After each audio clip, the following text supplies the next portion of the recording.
And we, as the Darfurians, mixed tribes, Arabs and Africans, we have been living in the region of Sudan for hundreds years without people feel that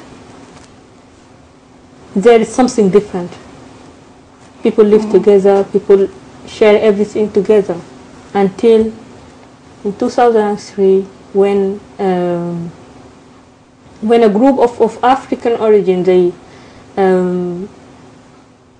they stood in front of the government asking about their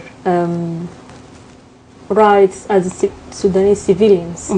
They ask about how they have been marginalized and how they are not getting equal opportunities like the other areas, because they feel the difference.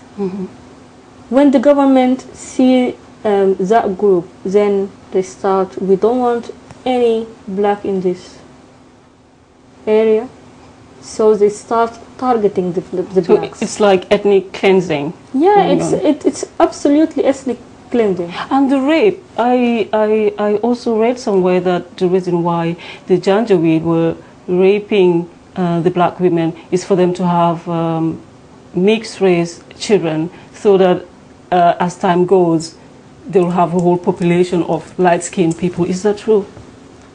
Yeah, when you look at as rape, which has been used as a weapon of war in Darfur problem, you will see that they set a policy, as you said,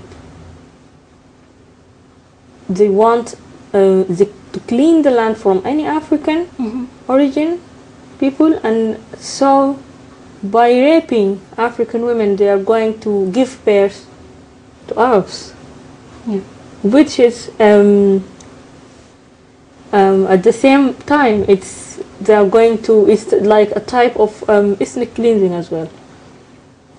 Despite the fact that rape in itself, it's a very tough weapon who have been used, and violence against women in general has been used in this war, and it's very, very it's painful, it's unfair, and the type of things that women cannot speak about it. Because of the stigma that is attached with the shame. Like a silent, you've been a silent victim.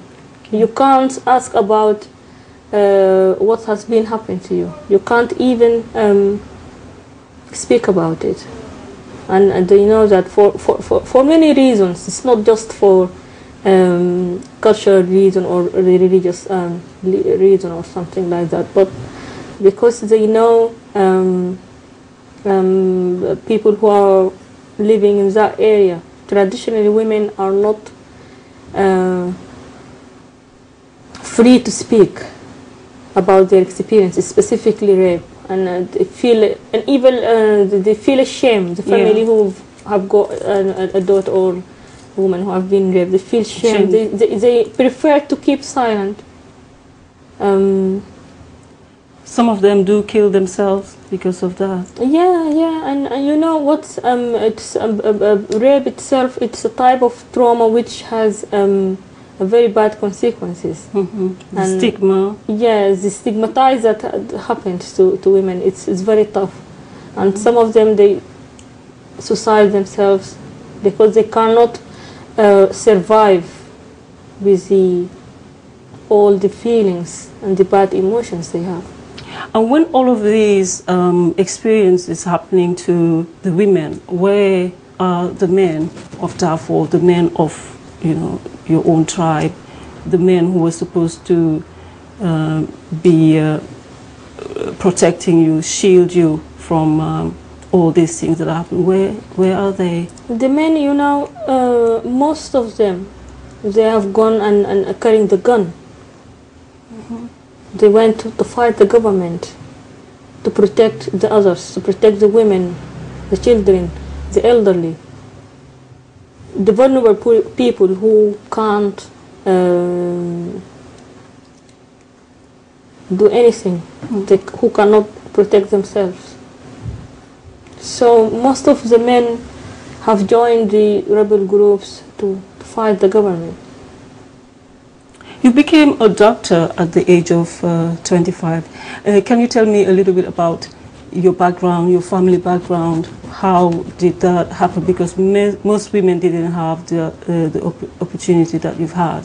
Can you tell me a little bit about that journey before we move on to something very exciting here that I want to speak to you about? Let's go back a little bit about your schooling and all that. Most of my school time I didn't even spend in my village, because we have got a traditional medicine woman in our village who she treat most of the cases of ill patients in the village. But because my dad himself, he went through an accident while he was riding his camel, and he went into deep coma for 2 weeks. And that woman saved his life with her traditional medicines, herbs and things like that. From that time he decided to send me, and he said, I want you to be a doctor.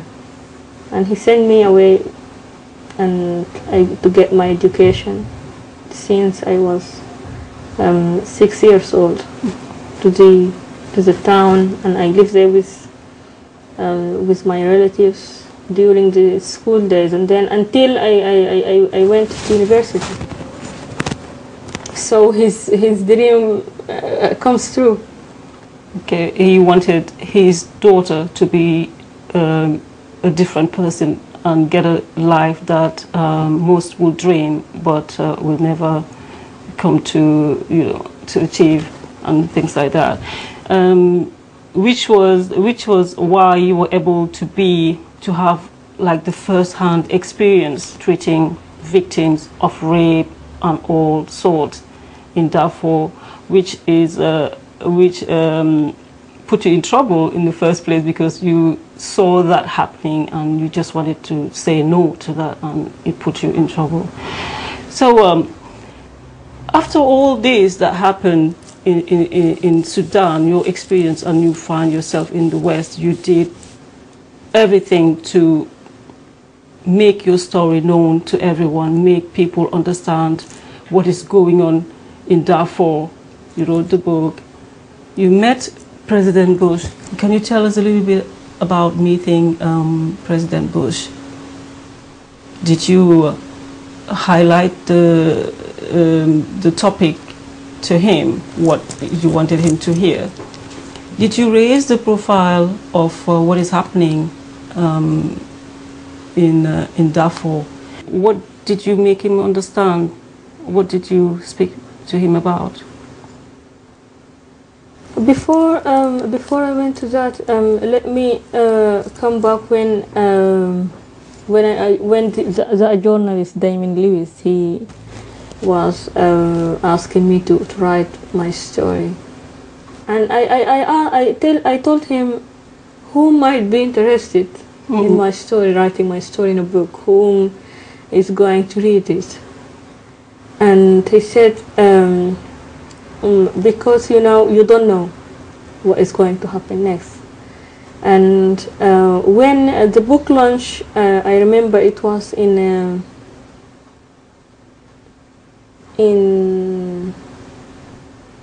September or August. The day when the International Criminal Court indicts our president for war crimes and crimes against humanity. This was the book launch at that date. Wow. And so I went to the States to do the book launch because there is a Random House, the publisher in New York. I remember because I have and you know, United States, it's horrible when you apply for a visa to enter that state. There is someone who is working in the foreign affairs in the state, who helped with the visa, and I went to say thanks about helping me about the application of visa to come to the States for the book launch.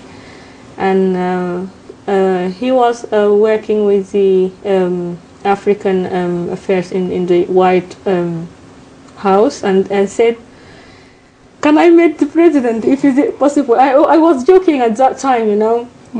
Then I come back to England. Then in the I think Human Rights Day, I've been invited by the President Bush.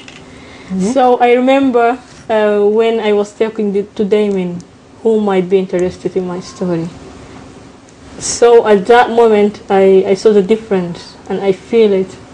And I was very proud and very happy that Darfur victims' voices has been heard in the White House.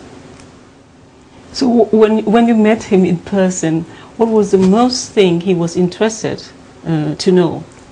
And did you have the feeling that, oh, now I'm speaking with the superpower of the world, something there's a possibility that things will change in Darfur? Well, what did you feel? What was the thing? How did you feel? How was the excitement? Did you feel that he was going to do, by hearing your voice, he will be acting upon what is happening? Or can you tell us? Exactly, because you know the meeting itself, it was very excited. There was the special envoy to Sudan. It was at that time with the Bush administration. He was Mr. Richard Williamson, and there is the African Affairs representative, and there are lots of other the Bush administration representatives in that meeting, and I felt as if it is time for something to happen to the people of Darfur, and I feel as if I'm in a very powerful area, so they can make a change. I was very excited, and I feel that as if the war is going to finish soon. But did you emphasize on the genocide that you have in the back of your head, that if I speak to people about what is happening, it will stop? And it's been how many years now since you've met him? Now 3 years. So was there any follow-up? Did he want to hear where you are now? But unfortunately, it's only like 4 or 6 months, so he's gone. And do you feel that you want to make your voices like people of Sudan, and a powerful person like you in the human rights movement of your country? Do you feel that there's a need for you to go back and follow up on, you know, where you left off? Yes, exactly. You know, we can't stay at that point and then leave it.